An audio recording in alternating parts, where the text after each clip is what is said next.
दोन सदस्य होणं अपेक्षित होतं, काय झालं? पत्रकार बंधूंना पण हे कळत नाही की आमच्या दोन सदस्य होणं गरजेचं होतं. मी तुम्हाला आता तुमच्या माध्यमातून सगळ्या लोकांपर्यंत आपण पोहोचतोय म्हणून दोनच फक्त मिनिटात मी एक्सप्लेन करते. आपल्या नगरपालिकेला 5 सुद्धा चालवणार आणि जर 53 डिवायडेड बाय 5 केलं तर 10.6 हा एक आकडा येतो. आता भारतीय जनता पार्टीची 15 सदस्य, त्याला जर 10.6 ने विभागलं तर ते 1.42 असा येतो, म्हणजे 1.41 असा आमचा आकडा. आणि जर घड्याळाचा विचार केला तर त्यांचा 2.35 आहे आणि तुतारीच्या गटाचा विचार केला तर त्यांचा 1.22 आहे.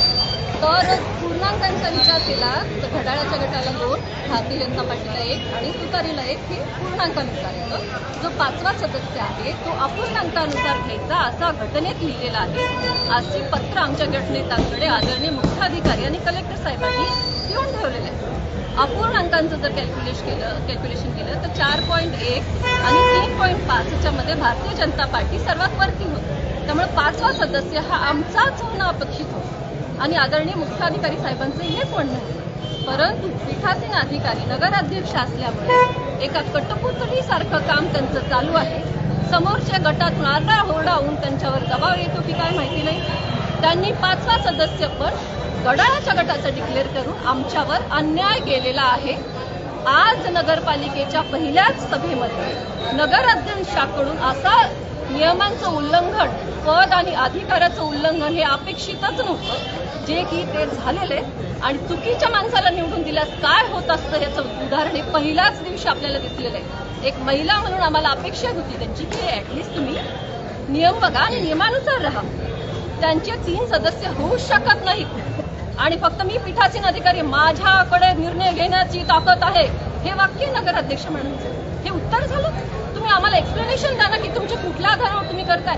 का नगरपालिका फक्त माझ्याकडे अधिकार आहे म्हणून चालवायची इथून पुढे, हे त्यांनी स्पष्ट करावं. मग आम्ही एकाही मीटिंगला येणार नाही. बीडची काय हाल करायची ते करून टाकू द्या त्यांना दादागिरीनी. आम्हाला सांगा आता इथून पुढे आम्ही मीटिंगला यायचं की नाही, नियमानुसार काही होणार आहे की नाही. मी नियम पायदळी तुडू शकते, मला अधिकार आहेत, अशा टोनमध्ये नगराध्यक्ष मॅडम बोलल्यात आणि हे अतिशय चुकीचं आहे.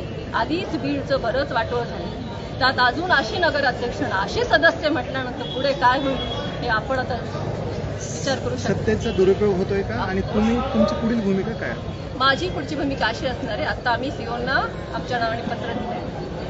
आम्ही कलेक्टर साहेबांची भेट घेऊ, त्यांना निवेदन देऊ आणि नगर विकास जे आपलं मंत्री महोदय जे आहेत आदरणीय शिंदे साहेब, त्यांना पण आम्ही एक निवेदन देऊ की असा आमच्यासोबत अन्याय झालेला आहे आणि ते यावर डिसिजन घेतील आणि संबंधित सगळ्या अधिकाऱ्यांना आमच्याकडून निवेदन जाणार आहे. कारण त्यांनी जो नियम बदललाय त्याचं पालन इथे होत नाही.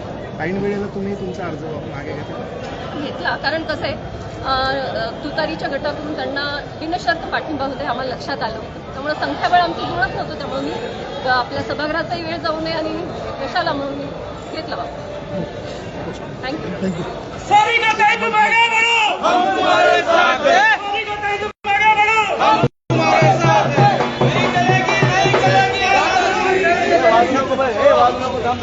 बाजू नको तो त्यांना बाजू